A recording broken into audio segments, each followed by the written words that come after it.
There are 7 games on Saturday. So let's break them down, take a look at streaming options, who's in and who's out, and the things we're paying attention to. And one of those things we're paying attention to is Michael Bolton. Thanks, Josh. It's Michael Bolton here, and it's time for another episode of the Locked On Fantasy Basketball Podcast. Let's get to it. Let's get to it, indeed. You are Locked On Fantasy, your daily NBA fantasy podcast. Part of the Locked On Podcast Network, your team every day. Hello and welcome to the Locked On Fantasy Basketball Podcast, brought to you by Basketball Monster. My name is Josh Lloyd and I do know my judo well. I'm also the lead fantasy analyst at basketballmonster.com, and you can find me on Blue Sky at joshlloyd.bsky.social, on Twitter at redrock_bball, on TikTok at redrock_bball, and on Instagram at Locked On Fantasy Basketball. Start the season with a big return on FanDuel. Get $150 in bonus bets if you win your first $5 bet. Go to FanDuel.com to get started. Also go to LockedOnDaily.com and you can get a newsletter, the best newsletter in fact, for your favorite team. Just sign up at LockedOnDaily.com. Whatever your favorite team is, go find that out. All the insightful stuff, links gathered from around the internet as well, and you know what you're doing here. If you are watching or listening, you're double banging your audio and video style, you're subbing, you are also subscribing to the channel, and you are leaving comments, I hope. Maybe, thankfully, hopefully. Let's try it. Saturday, 7 games on. We are, again, as you're well aware, heading into a lean period of the NBA schedule. NBA Cup Finals knockout happening next week. The final the week after.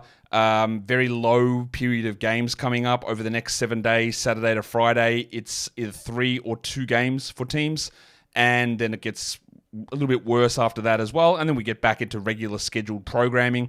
So just be aware of that. Also, if you are in the Yahoo weekly matchup, remember that this week that we are currently in, where the Saturday I'm talking about today sits, and next week are combined into one matchup, and no, you do not get your ads reset. You don't. So be aware of that. Now, it is worth noting that on Monday, Tuesday, and Wednesday next week, there are 5 games total over those 3 days.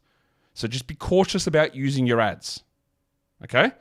But you do not get them reset. If you're in the Locked On Fantasy Basketball Bowl, the week that starts next week, Monday, will combine for a 14-day matchup starting Monday. Okay? We set with that. ESPN, I don't know what they've done. I'm pretty sure they're all just using weekly matchups, which is also going to be terrible because next week you've got teams playing 1 game. So good luck with that. Okay, let's talk about the 7 games. And it is worth, again, a little bit of a nudge from me to tell you that the first game is early. It's 1 p.m. Eastern. It's in Charlotte. So get your lineups set. And we've also got an early finish to games as well. So the first game is at 1 p.m. The final game of the day, or the final games of the day, finish at 8 p.m. They begin at 8 p.m. Eastern. So we don't have any West Coast games at all, which is, again, just very weird scheduling. The 2 final games of the day on Saturday are in Miami and are in Boston. I'm just going to have a look at this. I'm pretty sure this is weird. So every game is in the Eastern time zone, apart from the Pelicans game, because they're central. But that's a 7 p.m. Eastern start, so a 6 p.m. Central start. And then you've got the Eastern games starting at 8 p.m. What's going on? What the hell is that? Anyway, Cavs Hornets is the first one. That is a 1 p.m. Eastern game. All of these teams are coming in fresh without a back-to-back, except for Boston. They're the only team that heads into Saturday on a back-to-back.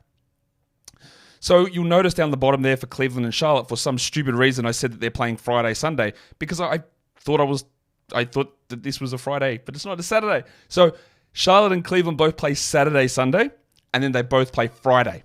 They've only got 1 game in week 8, and I will call that calendar week 8. I will not call it matchup week 8. I'll call it, so from now on, every time I reference a week, I'm referencing calendar weeks.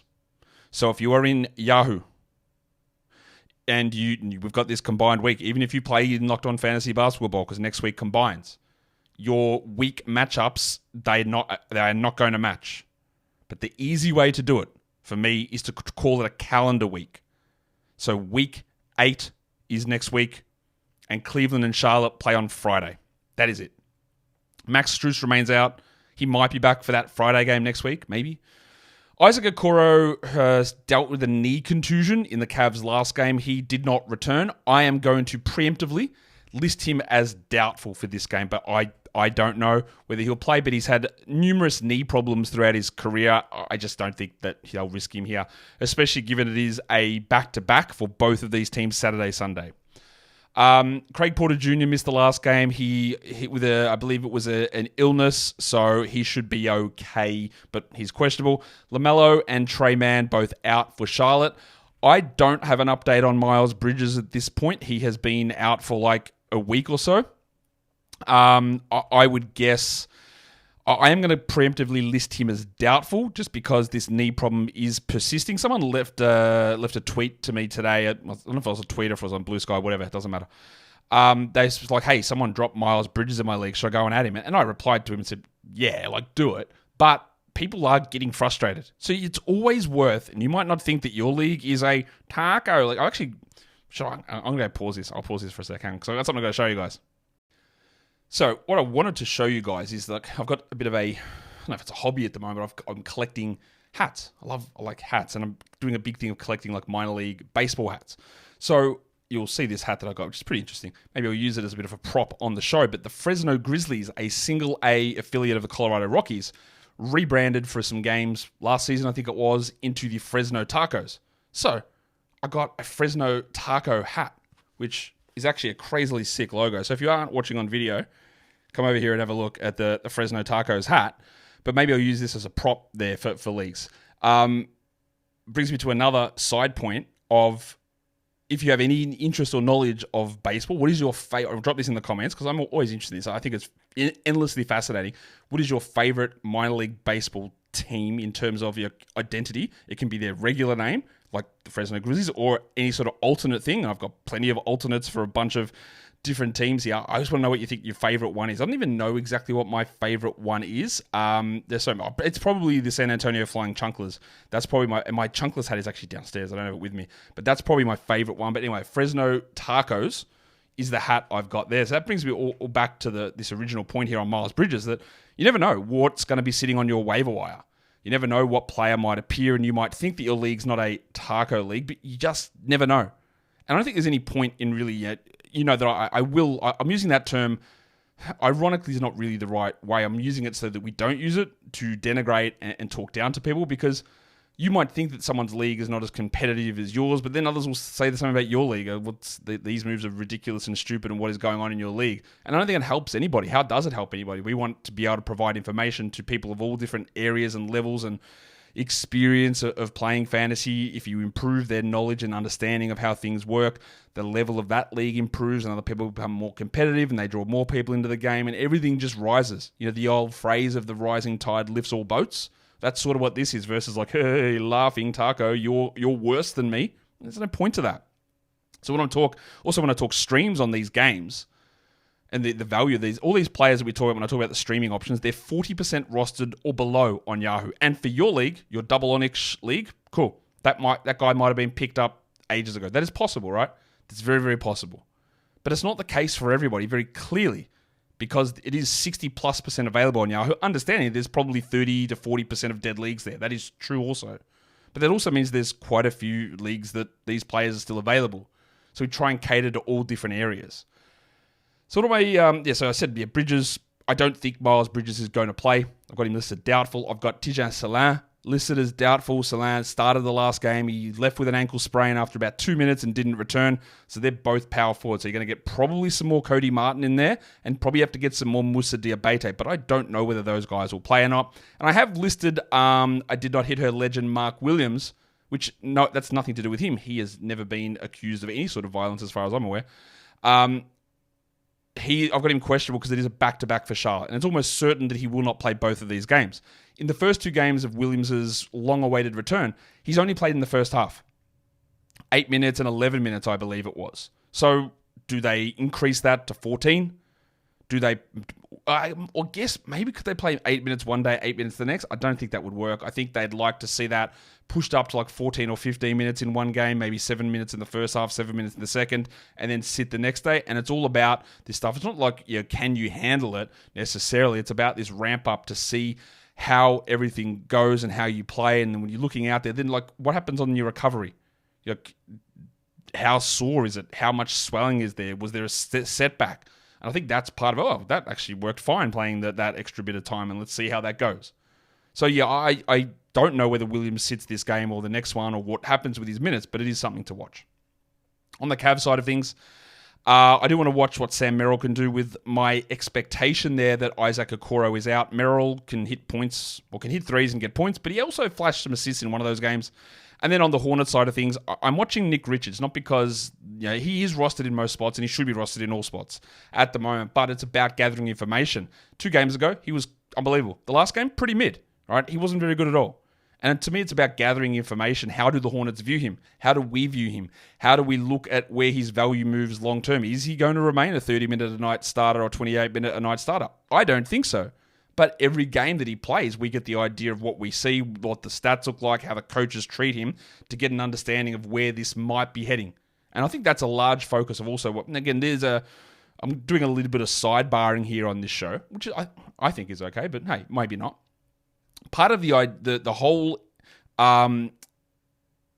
idea of when I do these shows, or the whole raison d'etre of this sort of stuff, when we go through it, is about, okay, that happened, cool, but what does it mean?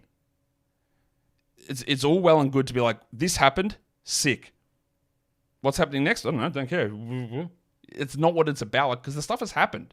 You can't retroactively use these things. If we played fantasy where we're playing fantasy for last NBA season and making the correct adds on the right day, well, that's fine. Like, this would be a weird thing to do, but that would be very different. So the stuff that happened is great, but there's got to be something that translates forward.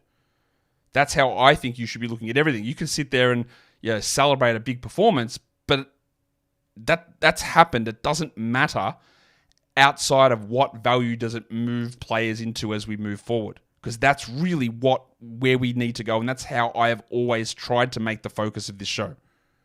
Let's talk about what happened, but with the idea of what it means versus that happened, yay or nay, boo, yay, that doesn't give us anything. You might agree or disagree, that's okay, but that has always been the underlying way that I've approached everything on this show. Karis LeVert as a stream option, he's one of those players that you know that there's going to be something there. 21 minutes or 27 minutes, 7 points on 20% shooting, 21 points on 5 shots. Like, it could be all over the place. So we always like to have a crack at that, and maybe even holding through multiple games to see if you get the goods and the bads and all that stuff in there. But at least the role is secure-ish. And then for the Hornets, Vasa Micic is the pretty clear stream there. I would just be rostering him until we get LaMelo Ball or Trey Mann returning. And I honestly don't think we're getting Mann returning at any point soon. Ball, I think it's fine. He'll be back soon. But Micic is the guy that we want over a KJ Simpson. I'm relatively clear and confident on that. I know there was a lot that I talked about there, but some of it is related to the Cavs and Hornets, and a lot of it isn't. But I hope that that was interesting. We've got way more stuff to talk about, so hope you haven't tuned out. Today's episode, though, is brought to you by the big fellas over at Robinhood. Yes, Robinhood Gold, in fact. Well, you wish you had a silver spoon because maybe food tastes better off a silver spoon. I don't know. Maybe financial favors and rates are better with a silver spoon. I'm not sure. But often those rates only go to elite people. They're not elite, the elite. The people that maybe don't need those favors, they just get them. Well, now Robinhood Gold is out there to give you the rates and the perks that usually get reserved for those people that often just don't need it. The resourceful individual who has Robinhood Gold can now earn that very liberal rate of 4.25% APY on uninvested cash and be rewarded with a handsome 3% retirement boost on IRA account contributions. Robinhood Gold gives you the privileges that you would get in those high net worth situations, irrespective of your net worth. These unbelievably good benefits, and they are, like I just told you those numbers, they're unbelievably useful and beneficial to you. Well, you can get that with Robinhood Gold for only $5 a month. The new gold standard is here with Robinhood Gold. Sign up at robinhood.com/gold. Terms apply. For product-specific disclosures, visit robinhood.com/gold. Investing involves risk. Rate may change. Gold membership is offered by Robinhood Gold LLC. Okay, we're going to go on to the second game of the day, finally. The Nuggets and the Wizards, the Nene Hilario Bowl. Obviously, Washington is looking at some point to get a win. Maybe, hopefully, at some point they can do it. Maybe not. Are we approaching Pistons level of horrible here? Remember, the Wizards won one more game than Detroit last season. One of the things that always made me laugh about the Wizards, and sorry, Wizards fans, this is not me laughing at you, it was more laughing at people who would say this, talking about Denny Avdia when he was traded to Portland. Like, man, he's going to cook. He's going to a worse team now. Excuse me? What? No. He was on the worst team, and now he's going to a better team. Schedule, both these teams are double-ending it. They're back-to-backing Saturday and Sunday, and then Denver plays Friday next week. The Wizards, unfortunately, didn't make the knockout round of the NBA Cup. They play Friday, Sunday in calendar week 8. Vlatko Cancar, they haven't ruled him out for the season, but they did say he's got to have knee surgery on his knee sprain. I don't know what the secrecy is. What the hell happened to his knee? I don't think he's returning, but they haven't ruled him out for the season, so I'll put him back on the injury list. That's cool. We also don't have an update, unless we did, in the midst of me talking about the Fresno Tacos, unless there was some sort of update on anything there. We did get some interesting update, which I'll talk about in a sec. On Malcolm Brogdon, he left with hamstring tightness. Of course, 2 games before, or 1 game before, he left with knee soreness and then returned. So is it a fake absence or was it a real absence? I'm going to go out, and again, this is my job. I have to do this part of it. I have to make predictions. I can't always sit here and just say, because it doesn't help anybody. I think that Malcolm Brogdon, soft tissue legend, left a game with a hamstring issue, is probably going to miss some time. But I don't know. Was it a lie? Was it real? I don't know, but I'm making a prediction based on probabilities that he's not going to play. So I'll rule him out. But he could play. Kyle Kuzma, he's going to be out. Corey Kispert and Keyshawn George both missed the last game with ankle sprains. I'd say they're both pretty close to 50-50 to play here. And then Pat Baldwin Jr., he missed the last game. I'm going to put him questionable. I am very, very certain that it doesn't really matter. I think it matters. On the Nuggets, it's been a very strong stretch from the poop cookie Michael Porter Jr. He has been someone who's been, I guess, very frustrating at times this season, especially early on. He struggled to do much that wasn't scoring, but it is a really hot streak at the moment from Porter. So let's just watch that, see how it keeps going. How does the usage distribute between him and Jamal Murray? Not that he's been a high usage player, only 20% usage so far this season for Porter, but it has gone up over the last couple of weeks. He's been getting you 2 threes a game as well, and he is shooting the absolute lights out, 49% from 3 over that time. So it's a nice hot streak. Let's see what happens, but is it just smoke and mirrors-ish in terms of just shots going in that won't stick? On the Wizards side of things, it's been the opposite in terms of the streak of performances because Jordan Poole has been struggling. Now, it was encouraging that when they got their ass kicked in the last game, Poole still played 32 minutes and he got 2 steals, and I think he had 8 assists. The thing that's really hurting at the moment with Poole, who's been obviously flying with gigantic steal numbers, which we were pretty confident wouldn't stick, but he is still at 1.3 over the last month. So that's a good number. He's just down and shooting 38% from the field over his last 5 games, including 29% from 3 when he's a 41% shooter this season. Now, I don't know what Jordan Poole is long-term as a shooter. He's been 33 the last 2 seasons. But, predicting him to be 29 or 40, they're both on the wrong ends of the reality spectrum. So we'll see what Poole's able to bring us. Peyton Watson is probably the Nuggets streamer, but obviously that's not that exciting for you. That's an 18-minute player who might get you a steal or a block. The more interest is going to be on the Wizards side. And I do think that Bilal Coulibaly, who, like I said in the Hornets one, he's been dropped in a lot of spots. He's down to 36% rostered, Bilal, which is, I get it. He's been terrible. He was, 0 for 10 last game? Now, you can not think that he's a good shooter. That's okay. But he's not a 0% guy. He's not a 10 or 20 or 30% player. He's going to be better. I've got no problem with dropping Bilal, but the fact that everyone has means that now we're in a better position to stream him in. And he would be in consideration for that. But doesn't mean that you have to hold long-term. You can, but doesn't mean you have to. We'll go on to the next game here. It is the Thunder and the Pelicans. The Pelicans are starting to look better because they're getting players back. The major one that's missing now is Zion. So we've still got no Alvarado, we've still got no Hawkins, but Zion's the big one there. But most of the players are back. In terms of schedule here, the Thunder play on Saturday, and then they are an NBA Cup knockout team. So they play Tuesday next week, and then they're either on Saturday or Sunday. If they win Tuesday, they play Saturday. If they lose Tuesday, they play Sunday. The Pelicans have got a Saturday-Sunday back-to-back this week, and then they play Thursday-Sunday next week. Chet is going to be out. Pig Williams is going to be out. Usman Jeng is going to be out. Zion's out. Alvarado's out. Hawkins is out. And then Daniel Tice missed the last game for the Pelicans, so I'll put him as questionable. But obviously, we're in a situation now where we've got a little bit more security and stability in that Pelicans rotation. So what am I watching for the Thunder? Well, the last couple of games from Isaiah Hartenstein have been not as good. Now, I still obviously really like Isaiah Hartenstein. I think he's going to be strong. And he was getting 20% usage or so when he started out things for the Thunder. The last couple of games have dropped a little bit. So I just want to see, is there any change to the idea of what his offensive role is going to be? Because he went 22, 22, 21 in terms of usage, then 13, 20, and then 17 and 6. Now, he was a gigantic plus 29 across the last two games, and he had 6 assists in each of those games with a combined 3 steals and 2 blocks. So it's still obviously awesome. But the minutes were down. Yes, they were both gigantic blowouts against terrible teams. But I want to see the usage role here for Hartenstein. And it's important for me to see the usage role for Trey Murphy, who went to the bench, and the Pelicans' insistence on limiting him when there are guys that he just should be playing over is not limiting him, not starting him is more important, is what I want to say. Because last game, Murphy played 34 off the bench. Now, is Trey Murphy going to play 34 off the bench moving forward? Game 1, very encouraging. He did it. And that was with Ingram playing 37 minutes and Herb playing 32, and everyone else getting their regular load, giggity. So will he continue to do that? Will they continue to go really small? And if you're going to go small, against the Thunder's a way to do it because it's Hartenstein and that's really it. So I wouldn't expect big stuff from Yves Missi necessarily. And I think we get more of that Murphy value, but we need to see it.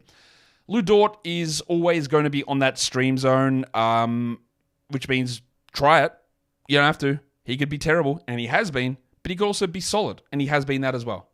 But you could throw Case and Wallace into that mix. On the Pelicans, there's less interesting players. I could tell you that Yves Missi is a stream guy, but someone will probably yell at me and tell me, no, he's absolutely a must-roster guy.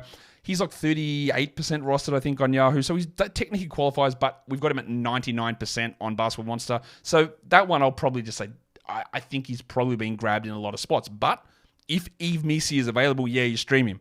I'm still having significant skepticism about Missi's long-term value, and you might not, and that is okay. I've got a level of skepticism there. If we're going to go to a different direction, I think that BJ Boston is someone that can just pop off and have a high-volume scoring night off the bench, but obviously that's a deeper leagues type spot for him. We'll come back. We'll talk about the other games very soon, in fact.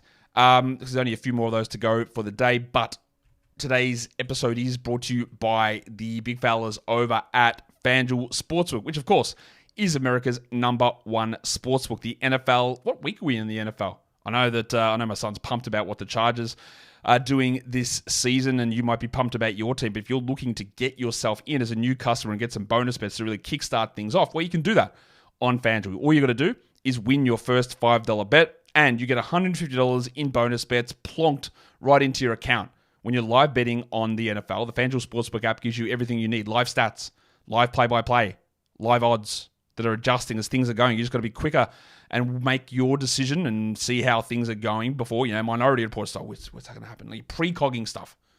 Put that on there. They don't have the pre-cog ability on FanDuel, which is good for you. You don't want FanDuel to be pre-cogging. You want to be able to do that. And you can place those bets and get yourself in onto the action. So get your first $5 bet in and win it, and then get $150 with bonus bets. Go to FanDuel.com, never waste a hunch, and make every moment more with FanDuel, an official sportsbook partner of the NFL. And do not forget to gamble responsibly, especially over this holiday period. All right. That is, a few games done? Man, we are snails pacing this. Pistons, Knicks. Just listen and go in fast speed 2 times. Watch it in fast speed. That's cool as well. Pistons and Knicks is the next game up. Detroit plays Saturday, and then they play Thursday. that is bloody terrible. Terrible. And you might look at that, though, and be like, man, I need to move off of Jalen Duren. And I get it, but don't do it because of the schedule. Because remember, most other teams are also pretty light on. All right, so it's not like, man, they are just not playing, and everyone else is, because everyone else isn't as much as you think they might be. But yeah, you can move off Duren for other reasons if you wanted to. The Knicks, they're actually one of the busier teams. They play on Saturday, and they play Monday. There's a random rogue Monday game. I don't know why. There's a random Knicks-Raptors game on Monday. That's nothing to do with the NBA Cup. It just sits there. Don't know why. Absolutely no idea. Just sitting there. Don't know. Maybe it's to do with Canadian calendars or something. I don't know. And then the Knicks play in the Cup on Wednesday. And then they have one of the more convoluted schedules as well. Because if they win on Wednesday, they play Saturday. If they lose on Wednesday, they might play Sunday. Or they might play on Monday. It just depends on what happens in the other game. So you might be getting 3 games from the Knicks next week. Monday, Wednesday, Saturday. Or Monday, Wednesday, Sunday. Or you might get 2. Just Monday, Wednesday. And then an extra game gets put into week 9. Which I'm sure doesn't confuse you at all. I'm working on a really good nickname for Bobby Klintman. Not quite there yet. We'll get there. Bobby Klintman's still out. We haven't seen him play yet this season. Haven't been able to find Klintman this season. So I'm sure he'll be back at some point. Asad Thompson missed the last game. That was a back-to-back. They called it illness management, which makes you understand that it was to do with the blood clots and conditioning and all that sort of stuff. So we're very certain that he'll be available here for the Pistons game on Saturday. Mitchie Robinson's going to be out. Cameron Payne is day-to-day with an elbow problem. And Jalen Brunson did leave the last game for the Knicks. That they won by 25 points. And Mikal Bridges, which I unfortunately called Mikal Bridges Miles Bridges in my recap show yesterday, so I do apologize for that. They're clearly not the same person or player.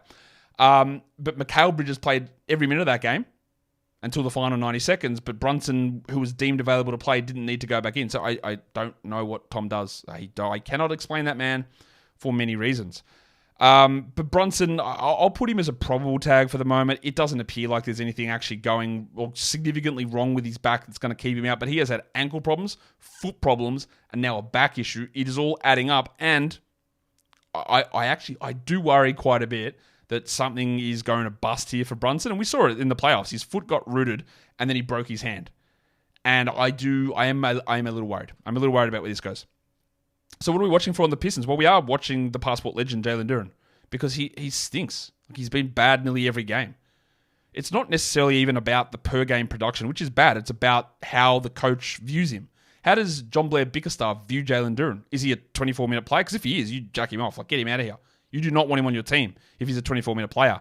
If Bickerstaff is convinced that he goes back to 30, then sure. One thing I feel very confident about with Duren is he is not going to play 33 minutes a night. That is just not happening unless Stewart gets hurt. And even then, I could see Paulie Reed getting some playing time. But to me, the 12-team holdability of Duren is a 30-minute guy. And even then, that's pushing it. But we want to see what the role is.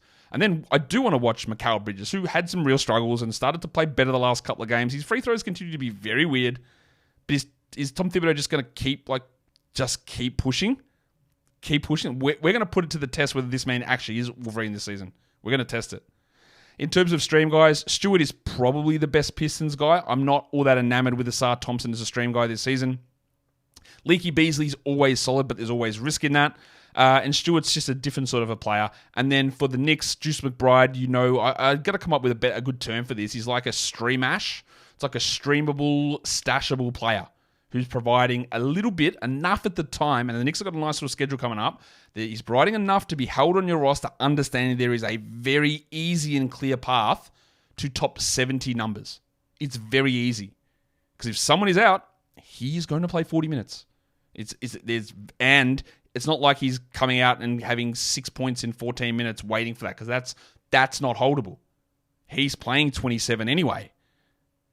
And then you push up. Push up. Wow. I have, Mavs, Raptors. We're in Toronto for this one.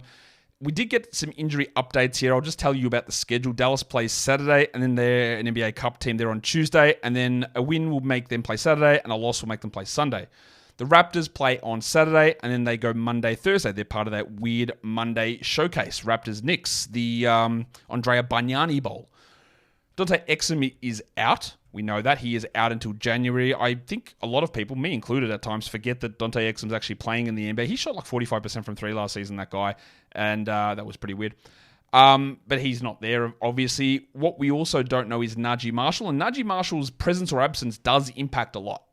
Because if Marshall's not available, that means that rejuvenated legend Spencer Dinwiddie can do more, and Quentin Grimes can do more. And the Mavs could cook the Raptors here, meaning that Luka and Kyrie don't need to play as much, and they're not going to play much of Klay Thompson, meaning those guys could do more. But if Marshall's available, and he's been dealing with an illness, then that does impact those other players. So we do need to watch that. The updates that we did get, I thought, Quickly's out. Right? I know Emmanuel Quickly's out. I put that I expected Kelly Olynyk to be out, but he's not. He's questionable. Now, he still might be out, but this might be the first Kelly Olynyk sighting we get. Jakob Poeltl is also officially questionable. Bruce Brown is out. So Poeltl's dealing with an illness. Olynyk's been dealing with a back problem. If Poeltl is out and Olynyk plays, we are streaming him hard. You can then consider Bruno Fernando or John Mobo also, but Olynyk would be the stream option hard. Now, I don't believe that Olynyk is a 12-team guy. But Olynyk returning will have a real impact on someone like Ochai Agbaji as well. What am I watching for on the Mavs? It's about Paul Washington to me. Washington really started to kick off when Doncic went out, and he's maintained a little bit of that, but it's all about watching, again, offensive hierarchy, shooting percentages, and defensive stats, and how they stick when Luka and Kyrie are both there. And then on the Raptors, well, you know me, I just want to see Dick. Grady was solid enough last game. The performance was nice, but I think it's in the end. I think it's going to be pretty stiff for him in terms of finding enough of a role and enough minutes. Not even enough minutes. It's more enough shot attempts, and then how do you balance that with the peripheral stuff? It is a hard ask for Dick to be able to do enough to maintain 12-team must roster status. Totally fine if you want to hold on to Dick. That is cool, right? I don't have a problem. But I think most of us would be better served by just bringing Dick in, pushing Dick out, just when it suits or when someone else is out or when it makes sense schedule-wise. You can schedule Dick at really, for those sort of moments that make sense in the right area. And this actually isn't a bad spot to get some Dick. Saturday for Toronto, and then they've got the random Monday game. And having that extra ability there to at least slide Dick into your lineups for those two games, that's useful. But all of this is about, in terms of what we're watching, when we're looking at what Dick is providing for us, it's about, is he getting enough shots? And if he's not, what else is happening? What else are we getting out of Grady for these other stats that make him useful? And I don't think that long-term, he is a 12-team guy. In terms of streamers, it's Grimes or Dinwiddie in Dallas. Spencer has been absolutely ludicrously hot. And I should have had the numbers. We just got the official update on Jalen Brunson. Questionable. Yeah. The Tom Thibodeau, I actually don't know what's wrong with him, but I'm sure he's fine. Do you, Tom? Or did you just lie again? Sorry. You were cagey with the media. You were cagey. So there's that one. We also got a headmaster questionable tag. Okay. Hamstring inflammation. I can honestly say I have never once heard that designation. Ever. What the hell is that? Hamstring inflammation. Okay. So watch that one, because if Jamal Murray's out for Denver, then Russell Westbrook becomes streamable. On the Raptors side, Ochai Agbaji is the stream guy there, although it will be Olynyk if Poeltl is out and Olynyk plays. Agbaji, I firmly believe you do not need to be rostering him in 12-team leagues. I don't think he's good enough. But nor do I think the role is there significantly enough. And if Quickly and Olynyk and Brown are all coming back, and Quickly's not back yet, but he's going to play 20 minutes a night and not really be useful. And then you're relying upon 49% three-point shooting, which, of course, you shouldn't be. The next game is the Suns and the Heat. I always love when the Suns and the Heat play.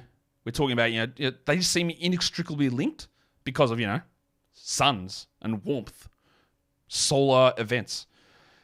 Schedule-wise, both teams double-ended on the Saturday, Sunday, and then Phoenix is a Friday, Sunday team in week 8, while Miami is only a Thursday team, which is very interesting. Nurkic is going to be out. Durant is going to be out. Ryan Dunn missed the last game for Phoenix, so I'll pop a questionable tag on him. Also, just an update for Friday. John Isaac, who left it with an alleged cramp in the last game, has now just late addition with a questionable tag for hamstring, just like the Jalen Suggs questionable tag that cost him a game. Interesting. Or annoying. Either one of those two. Ryan Dunn, questionable. And then Pelle Larsson is officially questionable in this one for Miami. I just realized that I did not even change that top part of that Suns Heat part. I've got Washington and Dick there. So apologies for that. What am I watching for on Phoenix? It's really, to me, the interplay between the two centers, and that's Plumlee and Iguodala. Which one of those guys do they think is better suited to match up against Bam Adebayo? Now, me, as an uneducated fool, would think that I'd probably prefer Iguodala out there than Mason Plumlee against Bam, but we will see which direction Mike Budenholzer goes. We saw them, they moved back to Plumlee last game instead of Iguodala. I'll be very interested to see what they do here. On the Miami side of things, realistically, it's all about just how these bench rotations and Jaquez Jr. and Burks at times and Larson and Duncan Robinson and Rozier, all those things are the key things to focus on. And I think that none of those players are 10-team league guys and probably not 12s. In terms of streams, Royce O'Neal is the Suns guy. Now, he was very good last game. He struggled earlier on when Durant was out, and the shooting is always going to be very iffy with Royce.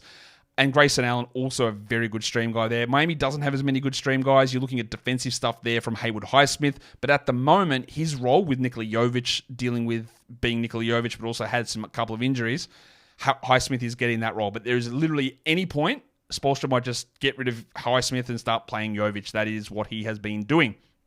The final game of the day is the Celtics. They are hosting the Grizzlies. Boston does play on Friday. They're the only back-to-back team here. Memphis is also a Saturday-Sunday team, and then they go Friday-Sunday next week, whereas Boston is Thursday-Sunday. GG Jackson's out, and they gave us an extra update on that. He's out for a long time. He is not back until probably end of January. Zach Edey also got pushed back in his recovery for a few weeks, and Vince Williams is a few weeks away still. The Duck, Luke Kennard, missed the last game for the Grizzlies, so I'll put him questionable here. Kristaps Porzingis, and they're not doing the thing. They're not doing the thing that they did. Well, Najee Marshall just ruled out, by the way, in Dallas, so that increased value there for Dinwiddie and Grimes, so that just happened. Maybe it is good that I wasted a little bit of time talking about absolute garbage on this show. For the Celtics, Horford is playing on Friday, and Porzingis is out, so they're not splitting the starters up. So, Horford is going to sit on Saturday. Porzingis will be in, but I am listing the other starters as questionable. Now, we have had this really busy period of time for the Celtics, 5 games in 7 nights. And the 3 games so far, it's very easy to look at that and go, well, look at what Peyton Pritchard has done. Peyton Pritchard. Look at what Sam Howell's has done in the games he's played. We can look at that, but every one of those games, 2 rotation players have been out. Not one. It's been Jaylen Brown missed 1, Jason Tatum missed 1, Derek White missed 1, Drew Holiday missed 2, Porzingis missed 1, Horford missed 1, Hauser missed 1. So every game there was at least 2 guys out. As things currently stand on Friday, there is 1 player out, and that is Porzingis.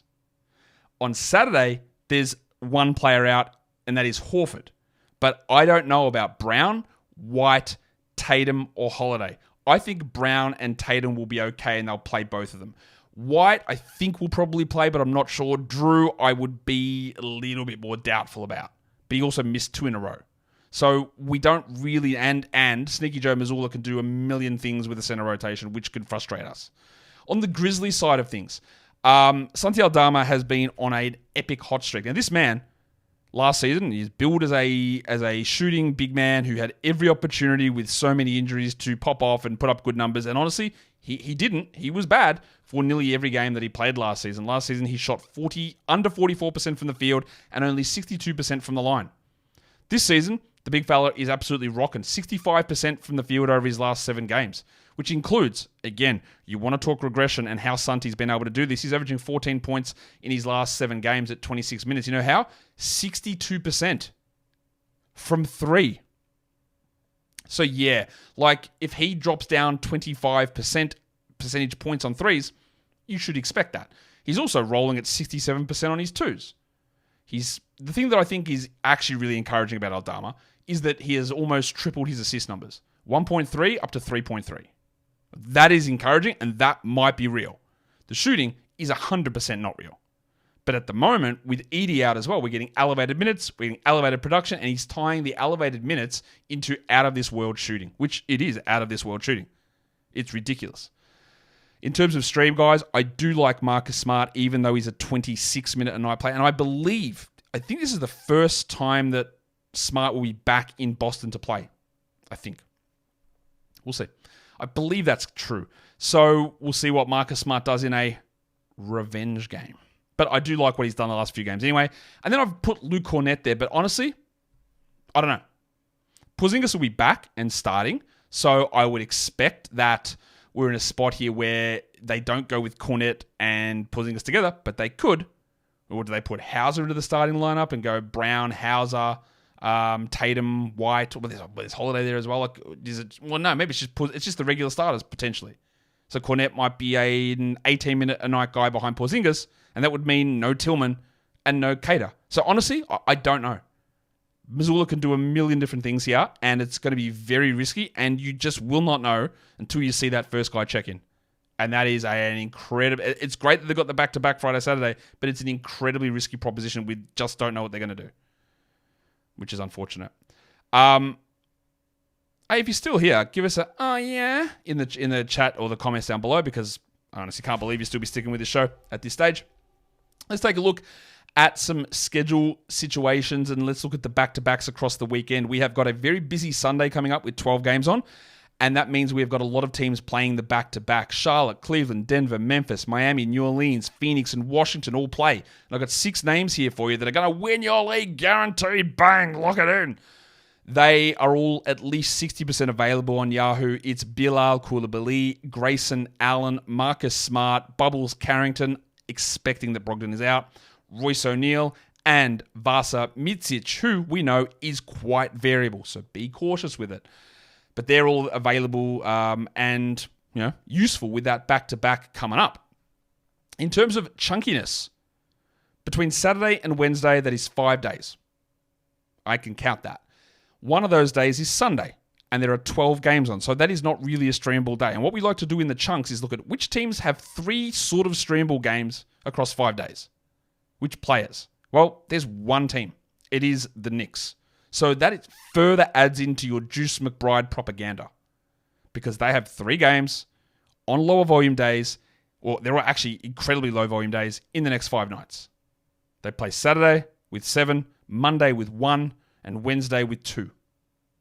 So Juice McBride, Precious Achiuwa, the big sneeze, Cameron Payne, maybe depends if he plays, and that's Jericho Sims if you're like super desperate. There are no 5 and 2s because we're in this weird low volume portion of the NBA season. So let's just look at some streams of the day. Who are we looking at as an option there? We start with the 10-teamers again. I will just give you a rundown of what numbers I use here. For 10-teamers, it's 65% rostered or below on Basketball Monsters' advanced roster number. 12-teamers, I use 45%. 14-teamers, I use 20%. 16-team plus, I use 10%. Yahoo points and ESPN points, I use the Yahoo roster percentage because ESPN one is just incredibly unreliable. And I use 40% or lower on that for those Yahoo points and ESPN points streaming. So for 10-teamers, it is Lou Dort. Now, that it would be an incredibly risky proposition. I get that. But it's all about, and we try to do this, is balancing probabilities and where the projections sit. And it's risky to throw Dort out there. And things can open up with other players, in or out, absolutely. But at the moment, I think Dort is worth a look.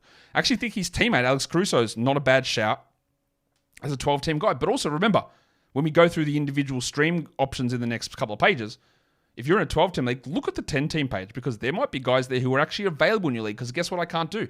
I can't tell you who is available in your league. I don't know. I try to do my best to do it, but I can't tell you. So look at all the names that I throw out there. For 14-teamers, I'm going to throw Mason Plumlee out there, but that is, man, it's risky because they could just go with Iguodaro instead. And then for 16-teamers, it is Haywood Highsmith.